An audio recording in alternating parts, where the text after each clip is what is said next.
Então, irmãos, chegamos ao final da carta das 7 igrejas, né? Em Apocalipse, a carta a Laodiceia é a última das 7 igrejas. Então, já quero entrar direto na Bíblia, no Apocalipse, que diz assim: ao anjo da igreja de Laodiceia escreve: isto diz o Amém, a testemunha fiel e verdadeira, o princípio da criação de Deus. Então, novamente, ele está se referindo aqui a Jesus, o Amém. Amém significaria em verdade, tá? E conheço as tuas obras, né? Já quero saltar direto aqui para o verso 15. Conheço as tuas obras, que não és frio nem quente. Quem dera fosses frio ou quente. Lembrando que nós estamos aqui em Apocalipse 3, do verso 14 ao verso 22, tá bom? Então vamos lá. Quem dera fosses frio ou quente, né? Porque a mornidão é o que está incomodando Deus. É a mornidão que está incomodando, né? Então, a tradução aqui de ser frio, na verdade, seria mais próximo do congelado, tá? Então, Deus preferiria que você fosse congelado, e eu também, que nós fôssemos congelados, a mornidão. E a tradução da palavra quente aqui seria... Ele esperava que nós fôssemos, então, fervendo, do que morno, tá? Então, ele vai chamar a nossa atenção nesse sentido. E aí, essa é a única carta que não tem nenhum elogio. Tá? Laodiceia não tem nenhum elogio à igreja de Laodiceia. Então, ele diz no verso 16: assim porque és morno e não és frio nem quente, eu te vomitarei da minha boca. Tá? Na questão social, Laodiceia era uma riquíssima cidade. Ali estavam envolvidos muitos negócios e também homens de poder. Parece-me que todas as famílias eram extremamente ricas, tá? Milionárias. Eles trabalhavam com exportação de tecidos e eles eram o segmento bancário mais forte da Ásia e da Europa. Quem pelo menos afirma isso é o historiador Tácito. Eles exportavam um colírio que tinha ali um elemento químico que vinha da Frígia, né? Então um pó diluído nesse colírio. Então eles eram experts na oftalmologia também. Tá?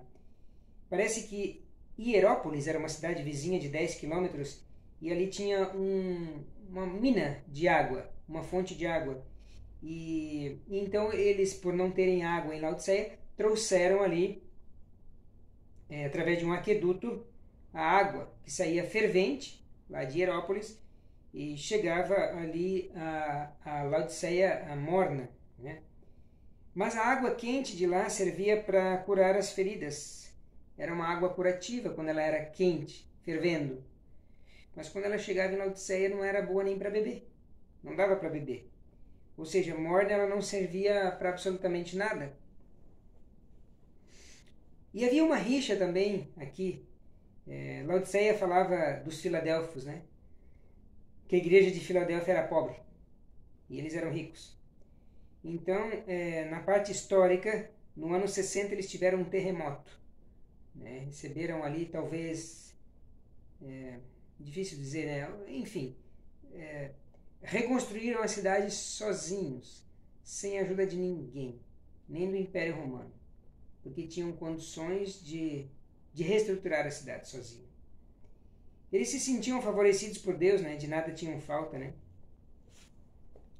E aí o verso 17 diz: dizes, rico sou, estou enriquecido e de nada tenho falta, mas não sabes que és um coitado, miserável, pobre, cego e nu.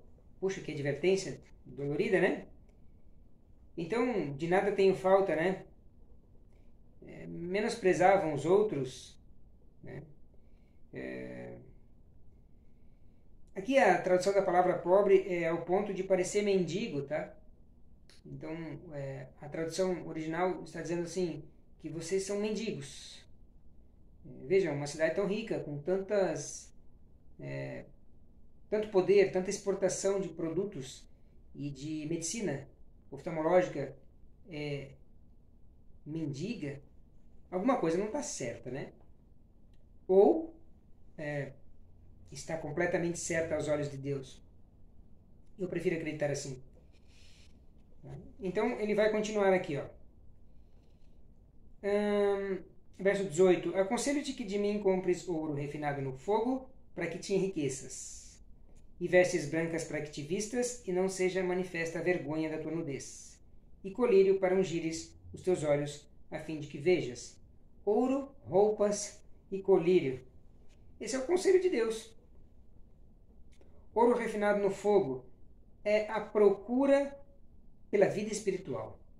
Vai em busca da vida espiritual. Vai em busca. Não a busca pelo material. O conselho de Laodiceia para Deus, que Deus está dando para nós.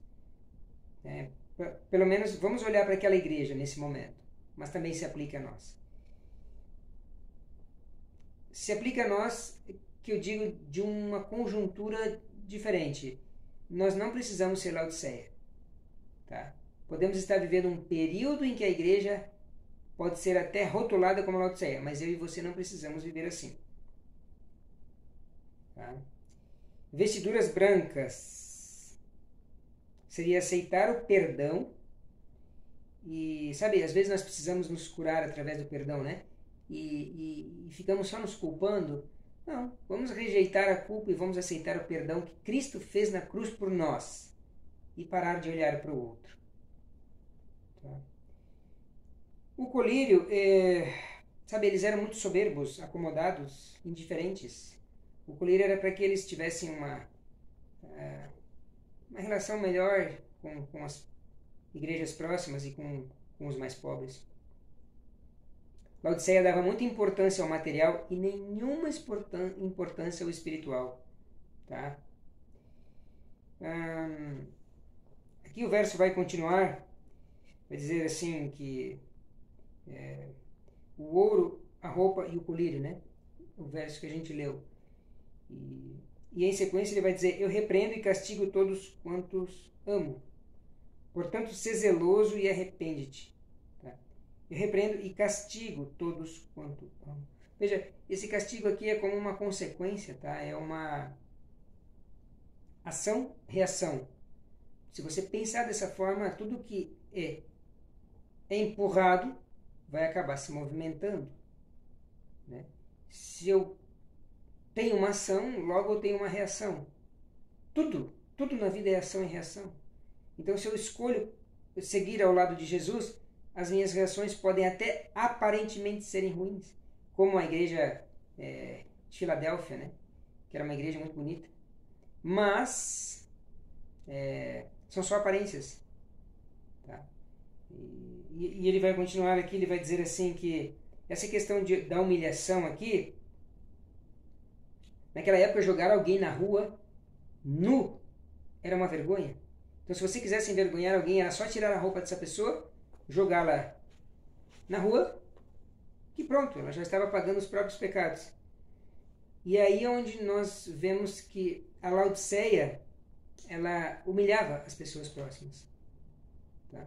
Que eram pobres, tanto das igrejas próximas. E lembramos aqui que Jesus foi crucificado nu, não foi crucificado com roupas. A pintura que os artistas colocam ali nas partes íntimas de Jesus é para manter a dignidade do homem.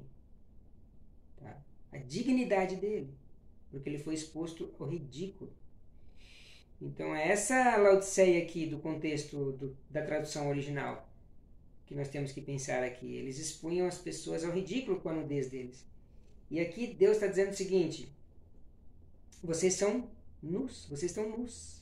Vocês se acham que estão vestidos com as belas roupas, com os tecidos de vocês, que vocês exportam, mas vocês são nus, estão nus. Vocês estão completamente nus. Então se vistam, comprem essa roupa aí, que vai cobrir a nudez de vocês. vistam a justiça que Cristo teve na cruz, para que vocês possam, então, serem justificados por Jesus. Aceitem o sacrifício dele e abandonem o que vocês estão fazendo que não condiz com a palavra. Então, o que isso quer dizer? Que o Eterno queria que eles sentissem vergonha. Vergonha deles mesmos. O Eterno queria que eles se sentissem envergonhados, profundamente envergonhados com aquele pecado, talvez, e pudessem se arrepender. Simples assim. E o verso 19 vai dizer que ele castiga todos que amam. Eu acabei de ler. Porque seria assim, a minha ação tem uma reação. Então vocês vão ter o castigo, lógico. Mas veja, o castigo de Deus colocado aqui é com amor. Essa repreensão que ele está fazendo aqui é com amor. Lembram que no dilúvio as pessoas decidiram se afastar? Vocês lembram disso? Deixa eu me acertar melhor aqui, porque a minha coluna está um pouco diferente aqui. Peraí. Acho que melhorou agora aqui para mim. Pronto. Ficou melhor aqui para mim. No dilúvio as pessoas escolheram se afastar de Deus. Já estavam afastadas. Elas não quiseram entrar na arca de Noé. 100 anos para arrependimento e elas não quiseram. Elas já estavam decididas à perdição. Tá? E mesmo assim Deus amou. Ele deu oportunidade para todos se salvarem. Mas não quiseram. A Vasti também, a rainha do rei Assuero, se não me falha a memória, não representou muito bem a questão de obediência. Tá? Isso aqui dá pano para manga, irmãos. Mas a verdade é que, no caso de Vasti, imaginem que as mulheres acordariam no dia seguinte e ficariam sabendo que ela não quis se apresentar ao rei, porque ela também estava dando um banquete para as amigas dela. E aí quando os homens ali voltassem para as suas casas e, em conversa com elas, pedissem alguma coisa que até então era trivial, elas diriam, não, a rainha ontem não deu para o rei, não fez para o rei, não apareceu para o rei. Nós não. E aí? Isso iria acabar com as famílias. Tá. Então, nesse ponto, qual é o objetivo? O arrependimento ou o feminismo? O arrependimento ou o machismo? Fica aí para você pensar, não precisa falar nada não. Fica aí para você refletir, tá? Então a salvação, eu posso me sentir seguro e salvo, né? Eles já se achavam salvos, tá? Só faltavam as obras boas, na verdade, porque é bom, né, ter esse sentimento de salvação, mas eles não tinham as obras. E as obras acompanham o salvo. Eles só se achavam salvos. Só que eles também precisavam abandonar a própria condenação que eles tinham com as igrejas próximas. Eles condenavam as outras igrejas pela pobreza delas. Tá? E aí eu quero ler aqui no final com vocês. Eis que estou à porta e bato, se alguém ouvir a minha voz e abrir a porta, entrarei em sua casa e com ele cearei e ele comigo. Então o convite é abrir o coração e deixar Jesus entrar. Não se preocupe como, aí qual é a técnica que Jesus vai usar, né? Como é que vai acontecer? Tranquilidade, gente. Tranquilidade. Ele vai saber como. Ao que vencer, darei o direito de assentar-se comigo no meu trono, assim como eu venci e me assentei com meu Pai no seu trono. Lembrando que no tempo do Oriente, um rei tinha um trono muito grande, era um sofá. Então sempre poderia sentar alguém ao lado dele. E ele fazia esse tipo de cerimônia quando queria honrar alguém. Tá? Mordecai também teve essa sensação de sentar ali ao lado do rei. Ele foi fiel. Isso está registrado no livro de Esther. Quem tem ouvidos, ouça o que o Espírito diz às igrejas.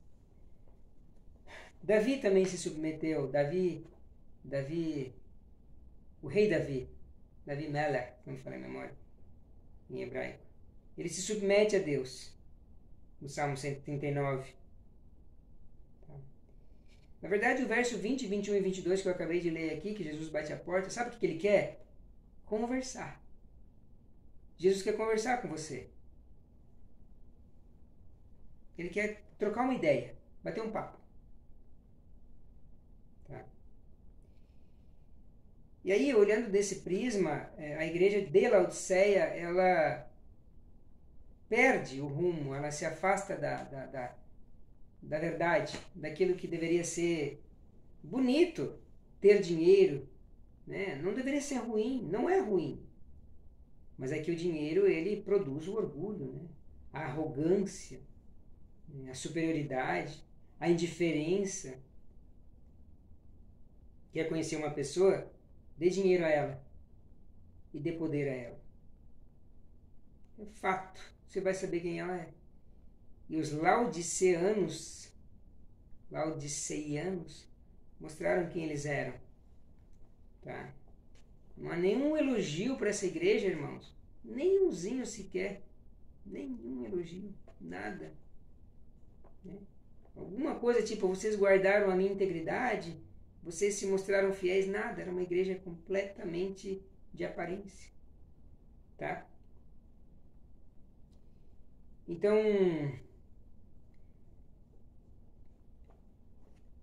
cabe uma reflexão aqui para nós. Não é o nosso querer, não é a nossa vontade. Né? A vontade é de Deus, a palavra é dele e ele deixa escrito o que ele quer. Então, como é que nós fechamos essas 7 igrejas? Com o convite de Jesus. Venha conversar. Eu estou à porta, eu estou batendo.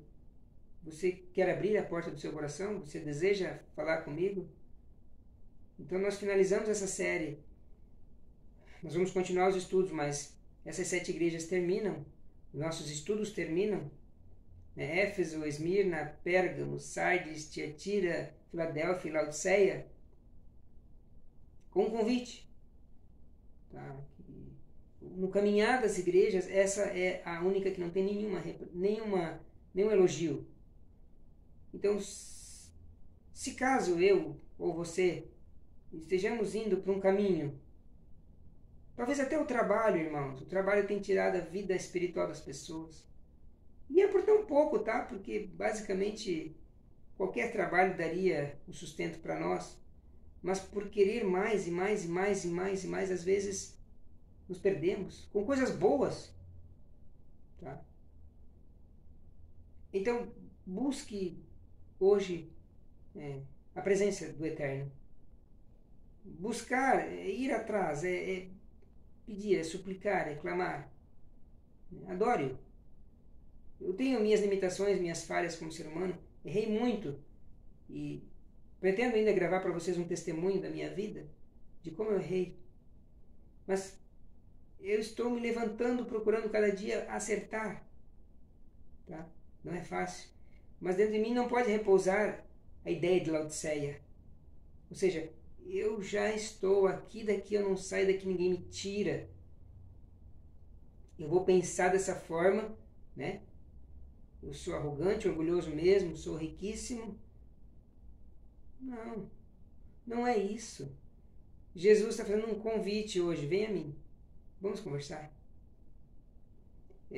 Nós finalizamos aqui as igrejas, as 7 igrejas, no intuito de apresentar um pouquinho de algo diferente que você não sabia, para refletir sobre sua vida pessoal e espiritual, tá bem? Nós vamos prosseguir com os estudos nas próximas semanas e espero que você esteja sendo abençoado também com esse estudo. Que o Eterno te abençoe, levante o seu rosto sobre ti e te conceda a graça. Que Deus levante o seu rosto sobre ti e te conceda a paz.